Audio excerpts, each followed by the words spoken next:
Simplicicar, la vente de votre auto servie sur un plateau avec plus de 90 concessions près de chez vous. Simplicicar.com vous présente Sud Radio, Destin de femme, Judith Belair. Bienvenue à toutes, bienvenue à tous, Destin de femme sur Sud Radio. Vous le savez, c'est l'émission du féminisme autrement. Et oui, comme tous les samedis à 13h30, vous avez rendez-vous avec une femme au parcours inspirant.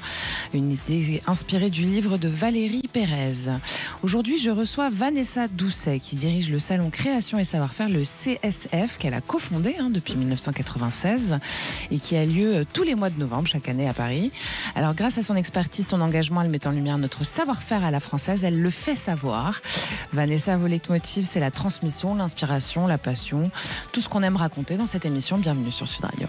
Merci. Avec plaisir. Sud Radio, Destin de femme, Judith Belair. Alors, toujours les mêmes 5 questions au départ. Alors, ce qui est intéressant, c'est que les réponses varient. Vous imaginez bien, Vanessa. La première, quelle est votre définition du féminisme ? Moi, le féminisme, pour moi, ça passe beaucoup par la transmission de génération en génération, de maman à fille, de grand-mère à fille. Et c'est aussi... Il n'y a pas ce côté revendiquant pour moi dans le féminisme. C'est vivre sa vie comme elle vient, normalement, bien dans ses baskets, et avoir une certaine forme de liberté. Donc c'est s'incarnant en tant que femme, être féministe, en fait, pour vous.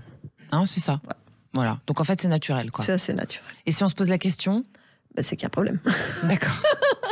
Bon. Non, mais c'est vrai que voilà, j'aime bien ce côté naturel et transmettre ça à mes filles et que maman et que mes grands-parents. Vous en avez combien des filles ? J'ai 2 filles. Ouais.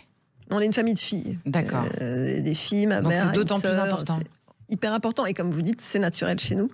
Et nous, on a eu de la chance. On n'a jamais eu vraiment à se poser la question et c'est nous qui menons un petit peu notre monde dans la famille.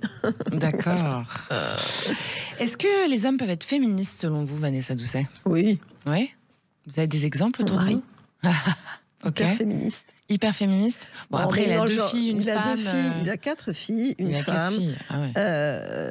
C'est un homme à femme, fille. D'accord. Et féministe dans le sens où il n'y a jamais eu de question qui se posait sur la répartition des tâches à la maison. On les fait tous ensemble.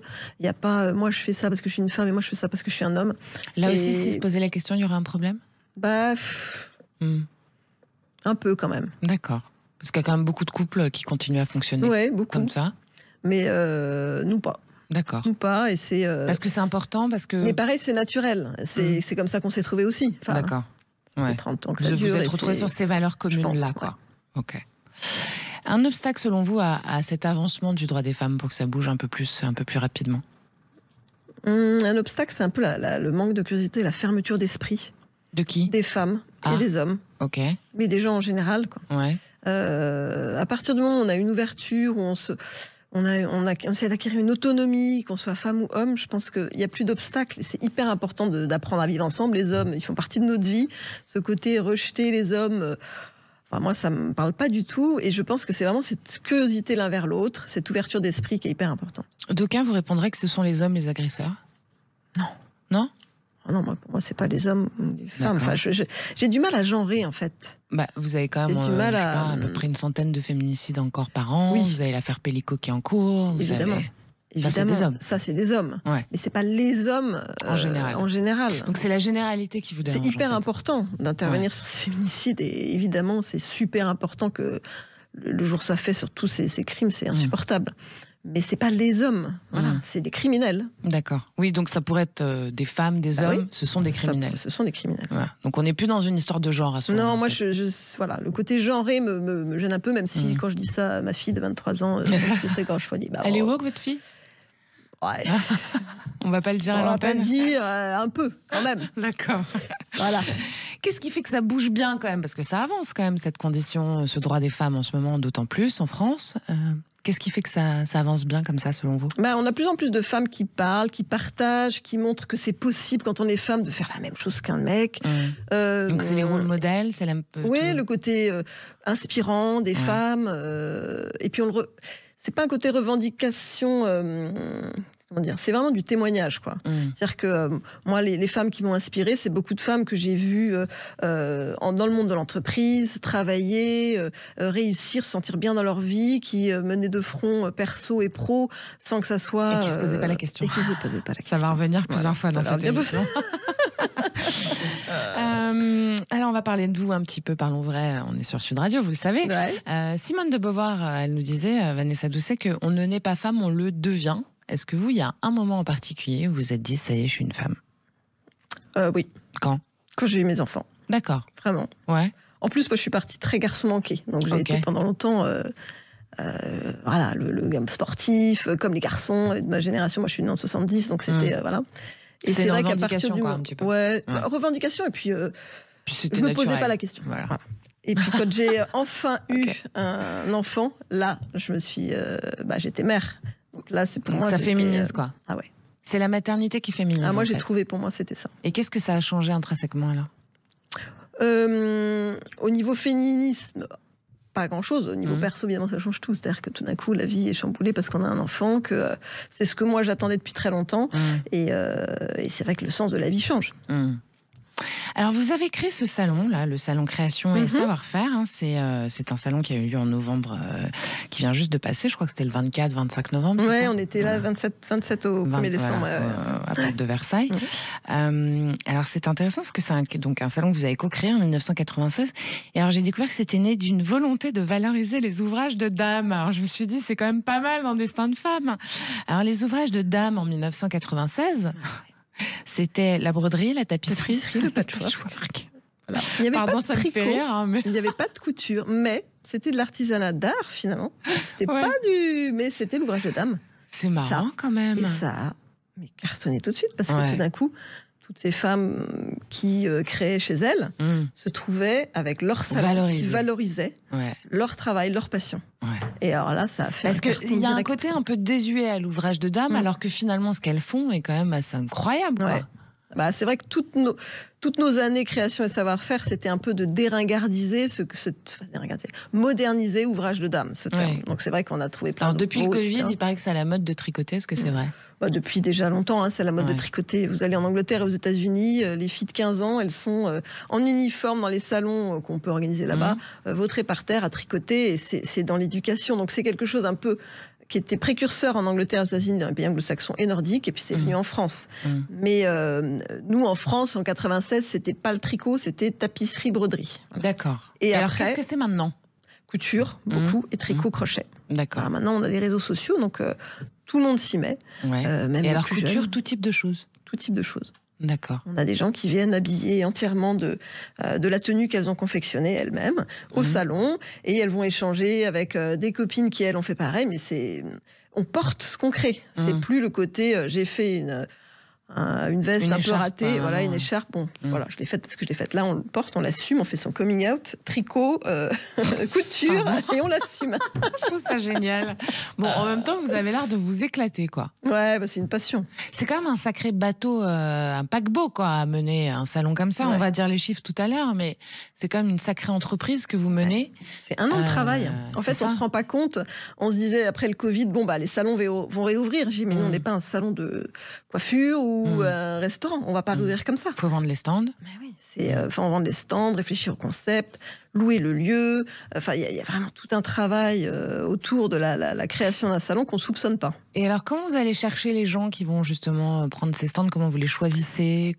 On a une équipe commerciale. C'est comme, en fait, un salon, c'est comme un média. Voilà, c'est comme un magazine. Il y a les pages de pub, c'est en 3D. Voilà. Mais bon, peut-être moins aux auditrices, aux auditeurs. Voilà. Donc, il y a des pages de pub à vendre. Et nous, on vend des stands.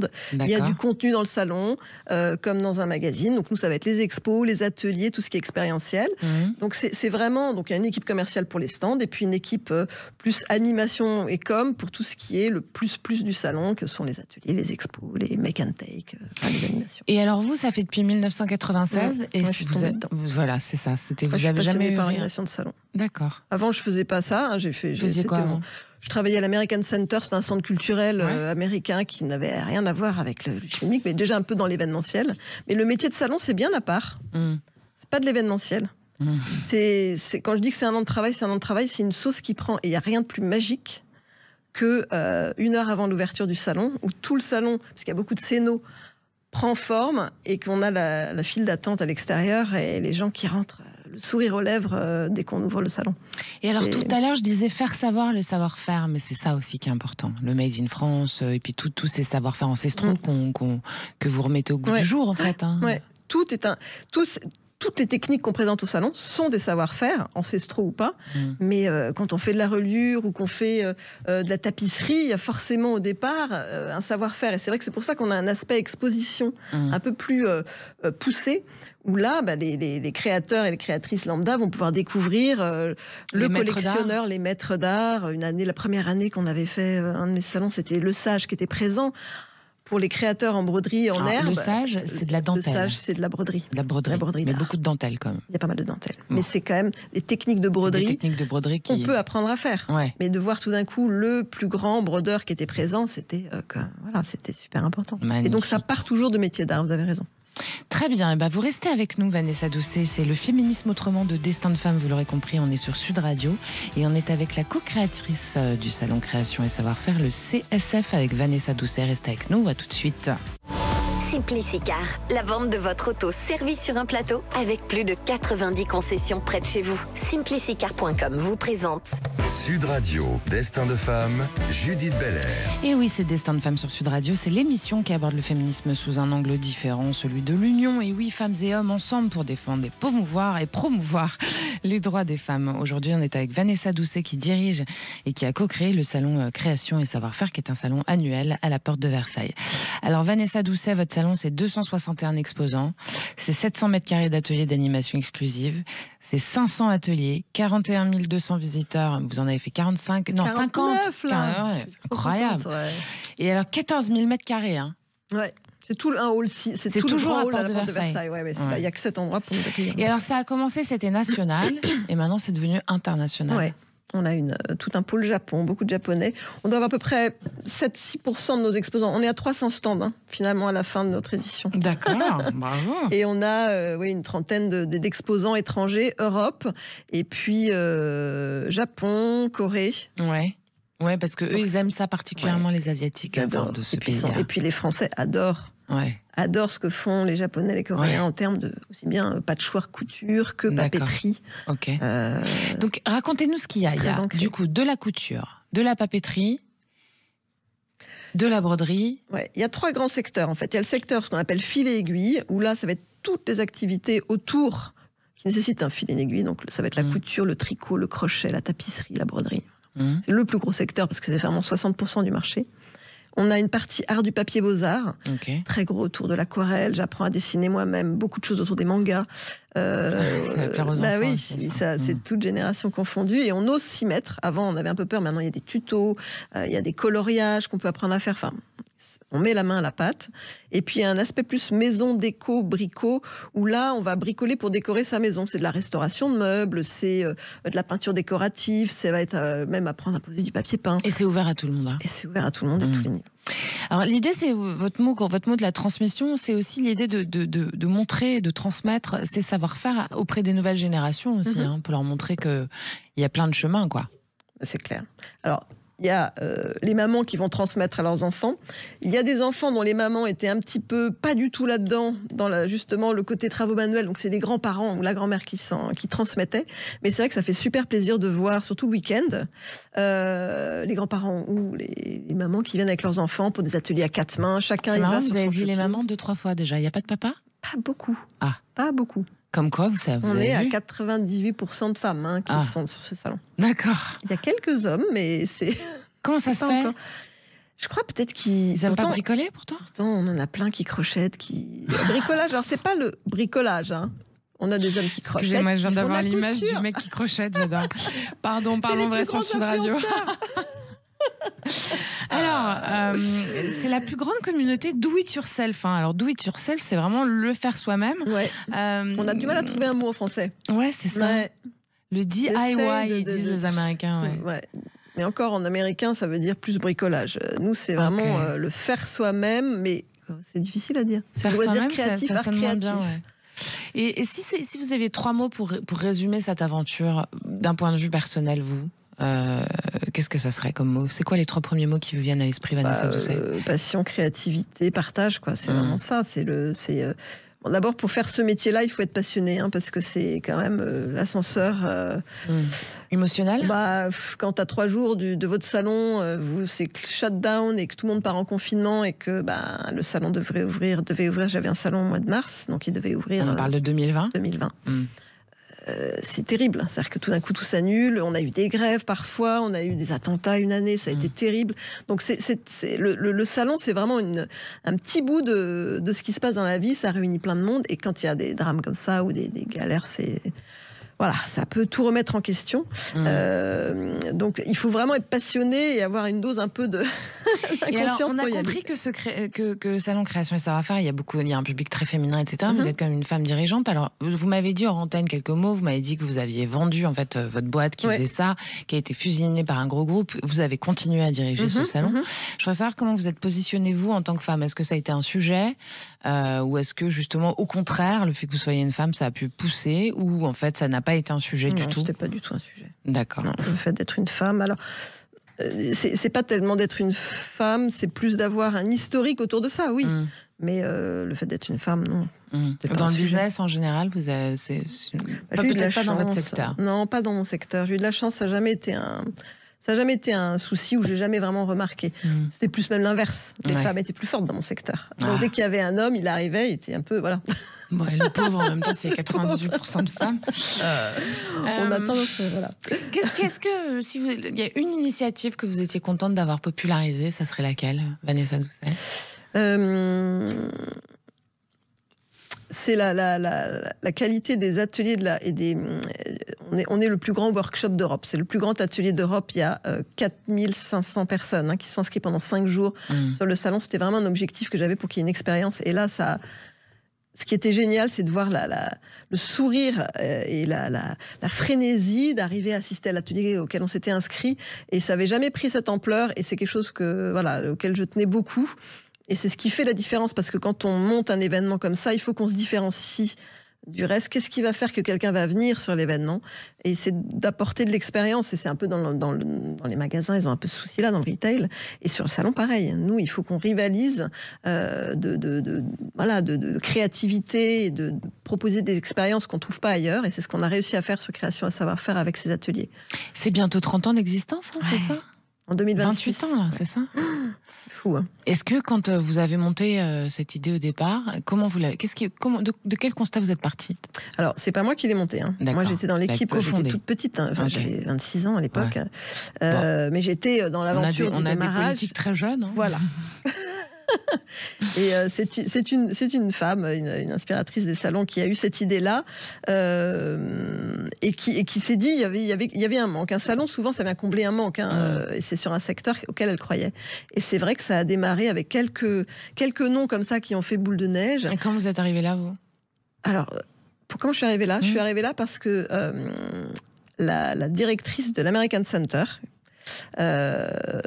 au moment où l'American Center a fermé, a envoyé un CV résumé des 15 personnes qui bossaient pour elle, dont moi, en nous vendant super bien, en disant voilà, j'ai 15 personnes sur le carreau, embauchez-les pour telle et telle raison. Et c'est comme ça que j'étais embauchée pour travailler pour une de ses connaissances. Voilà comment je suis arrivée là. Donc c'est un peu par hasard. Par hasard, moi, quand on m'a parlé de salon, je pensais que c'était la pièce d'une maison. Donc si vous voulez, je ne sais pas du tout, j'avais jamais mis les pieds dans un salon. Et alors, quand vous avez découvert cet univers, ça a fait tilt? Et ça a fait tilt. En fait, c'est une grande chance, quoi. Parce que votre carrière professionnelle, elle a été tout droit, j'ai envie de dire. Voilà. Ça a été une grande chance. Et puis, ça a fait tilt. Et ça faisait aussi écho avec l'histoire de ma famille. C'est-à-dire que j'ai une grand-mère couturière, une mère couturière qui ont toujours été manuelles. Et donc, tout ça m'évoquait quelque chose. Je me suis tout d'un coup sentie bien dans cet univers.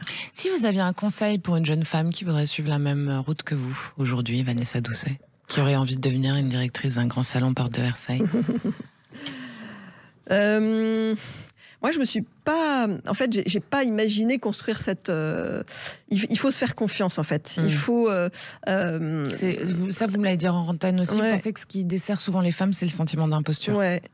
Il faut pas avoir peur d'eux. Et puis c'est pas grave si on se trompe à un moment. Moi, je me suis trompée plein de fois. Alors c'est pas agréable, hein, mais c'est comme ça qu'on apprend aussi. C'est comme ça qu'on apprend. Si moi j'ai la chance d'avoir un socle familial super fort, donc on s'appuie là-dessus. Mais c'est d'oser y aller en fait. Et il y a aucune idée qui est nulle. Et puis on peut commencer petit. Il faut pas non plus se dire je vais tout de suite. Il faut absolument avoir un business plan, gagner de l'argent tout de suite. Moi j'ai fait ça vraiment par hasard. Rencontrer les bonnes personnes. Alors c'est de la chance. Il y a vraiment un phénomène de chance, c'est sûr, mais ça se provoque aussi. Voilà.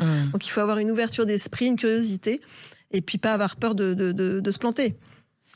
Ça, c'est sûr. Si vous aviez un souhait, Vanessa Doucet, aujourd'hui, qu'est-ce que ça serait ?